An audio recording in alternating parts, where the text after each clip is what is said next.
G'day everyone, this is Andrew from About Windows, and I am here at a house in Canberra in a suburb called Moncrief. I think it's the first time I've worked in Moncrief. It's a newer suburb, and we've got a house that's got a heat problem. And I'm here in a bedroom. We've got a little bit of space, bed's not made, and but we've got enough space here to get in and do what we've got to do. And this is the window. We've got one big window here, a couple of smaller panes there, and a lovely view straight out to the west. And that's why, and not only have we got straight out to the west, we've also got a dark coloured roof reflecting the afternoon summer sun here as well. So this is going to be a super hot window. And if you've got a heat problem, you'll normally find the people who call me in summer have got windows on mostly the west and northwest, and the people who call me in winter have got windows on the north, sometimes the east. But you can have too much glass giving you too much winter heat. But the worst heat, of course, is people who are getting the late afternoon summer sun, because the building's already hot by that time of day, and then if you add a big solar load to that as well, then that's going to be really hard. And in this particular case, it's going to make it very hard to sleep. The one thing that you find common with these sort of situations is that the window is large relative to the area of the room, and it's the ratio between the window area and the room size that becomes such a big problem. So what are we going to do here? We're going to use a Solar Guard film. Solar Guard films are made in San Diego, California.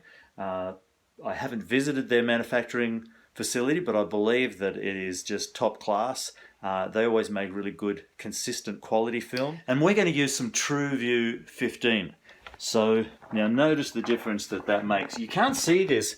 The camera automatically adjusts the amount of light. So if I tint the whole window, as you see when I'm looking just through the film, the camera adjusts to that. It's only when I see the contrast that you realize how dark the film is. This film's got a light transmission around 15%.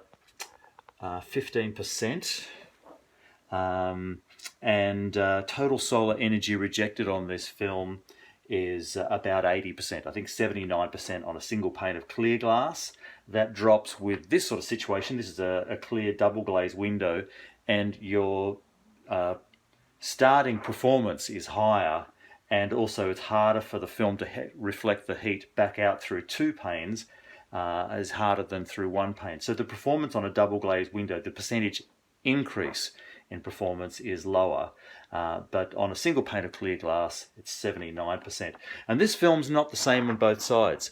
One side, that's the side that's going to be facing out, is going to give them complete daytime privacy. It's a very private film. It's reflective with a slightly amber sort of tint to it. It's not just a pure silver. It's sort of a warm tone, which works well with a lot of modern homes. And the inside is much lower reflectivity. And the reason for that is that reflective films, if it's just a single layered reflective film, it's not, well, during the daytime you really don't notice it much, but you do have a reflective surface, and that means you can get your own reflection on the film, and then you've got to look past that reflection to see out. So if you've got a less reflective coat on the inside, it's just much nicer to look out through. It's a much more pleasant film to live with, and it's not as mirrored at night. Now, glass always tends to be mirrored at night. If it's like here, there's very little lights outside. There's a street light just there, but apart from that, we've got some bush nearby and houses off in the distance. So there's not going to be a lot of light here at night, so the glass is going to tend to be mirrored at night, and with the film more so. And with double glazing even more so, but nonetheless it's a great improvement over just a straight reflective film. So it's a nicer looking film, but still gives you similar performance to, say, Silver 20.